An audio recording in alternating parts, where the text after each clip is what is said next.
ताजनगरी एक बार फिर से विश्व के फुटवियर व्यापार का केंद्र बनने के लिए तैयार है। 8, 9 और 10 नवंबर 2024 को Agra footwear manufacturers and exporters chamber (एफमेक) द्वारा आयोजित होने जा रहे 3 दिवसीय 16वें लेदर, फुटवियर कंपोनेंट्स और टेक्नोलॉजी फेयर मीट 8 आगरा में 200 से अधिक एग्जीबिटर्स और 6000 से अधिक ट्रेड विजिटर्स शामिल होंगे, जिसमें 35 से अधिक देशों का प्रतिनिधित्व होगा।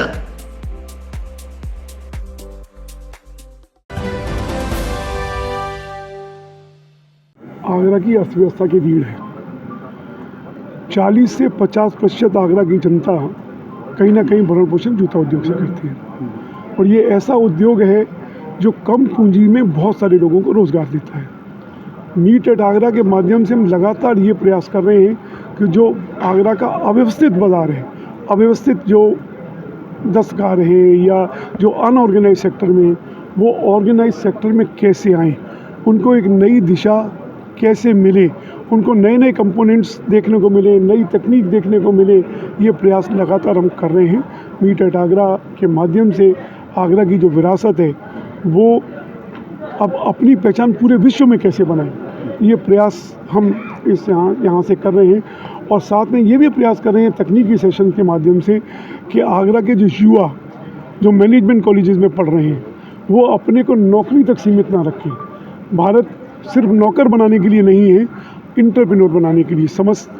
अब समय है कि देश को की अर्थव्यवस्था को अगर मजबूत करना है और देश को अर्थव्यवस्था को अपने पैरों पर खड़ा होना है तो हमको इंटरप्रेन्योर बनना होगा, उद्योगों में अपनी संभावनाएं तलाशनी होगी, क्योंकि नौकरियां वैसे भी मात्र 7% नौकरियां हैं। 93% को कहीं ना कहीं निराशा लगती है।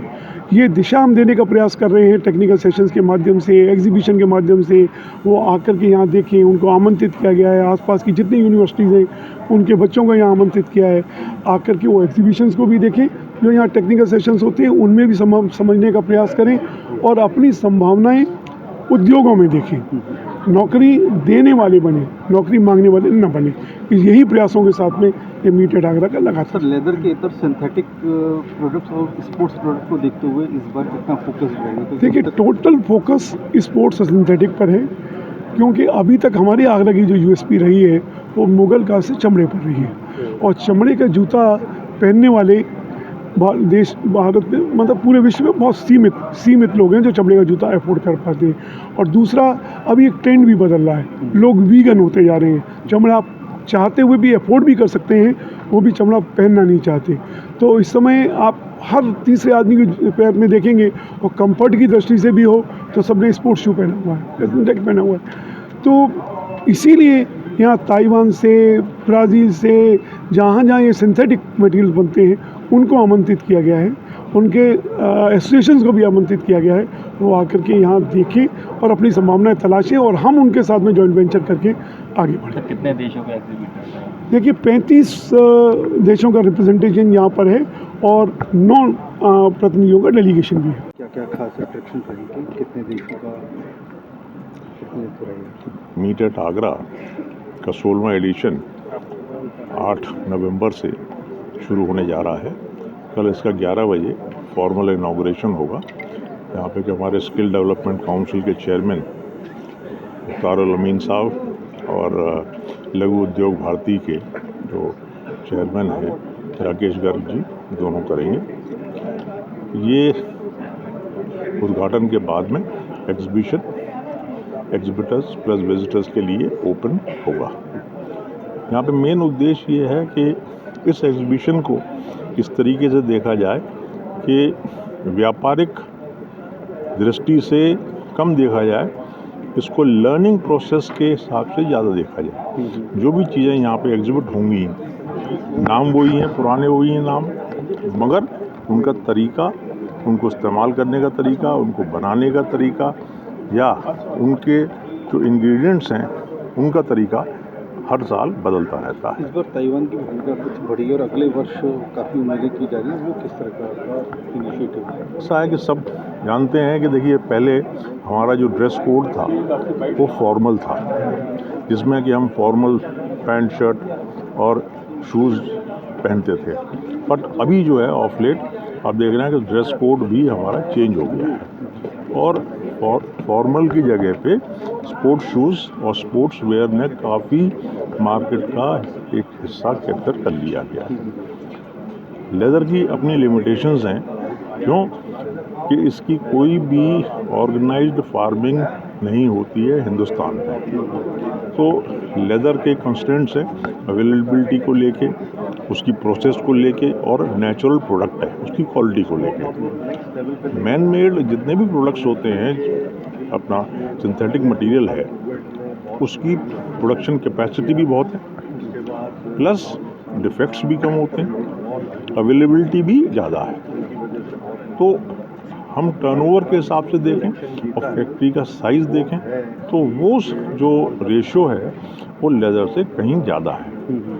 ताइवान, चाइना, वहाँ पे रॉ मटेरियल और लाइव स्टॉक नहीं है, इसलिए पहले से ही वो industries man made leathers, synthetic leathers में ऑलरेडी ऑपरेट कर रहे थे।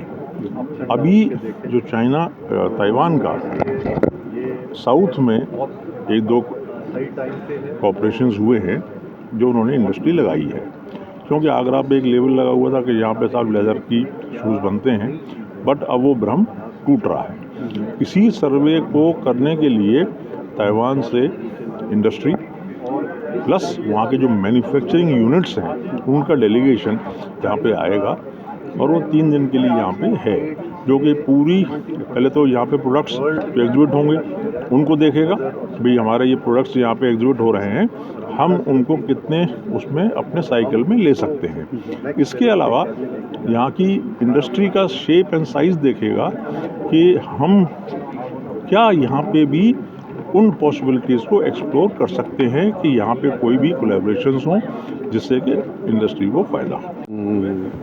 ग्रुप से हूँ, हम पायनियर एक्सपोर्टर्स हैं जूते के हिंदुस्तान से। सबसे पहला जूता मेरे दादाजी ने आगरा से एक्सपोर्ट किया 1962 में।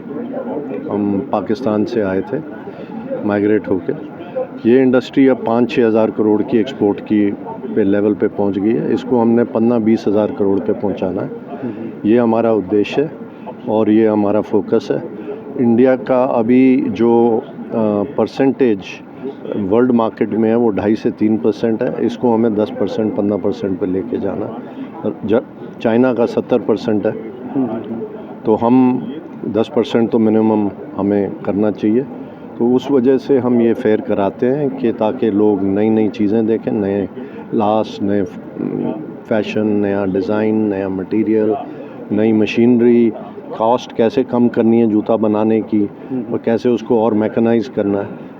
इस उद्देश्य से ये फेयर किया गया और आप लोगों के माध्यम से हम चाहेंगे कि ज़्यादा से ज़्यादा जनता को ये एक्सपोजर मिले कि ये फेयर हो रहा है, ताकि ज़्यादा से ज़्यादा लोग इसका फ़ायदा उठा सकें।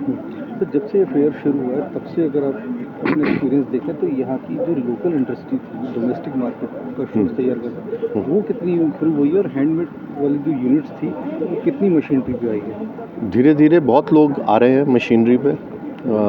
उसके लिए कैपिटल की ज़रूरत है, सरकार को चीपर कैपिटल देने की ज़रूरत है। इस टाइम जो कैपिटल है वो 10% पे लोन मिलते हैं। धीरे धीरे वो कम कर रही है सरकार, तो उसमें बहुत सारे फैक्टर्स हैं, लेकिन हमारा प्रयास ये है कि एक्सपोजर हम ज़्यादा से ज़्यादा दे सकें।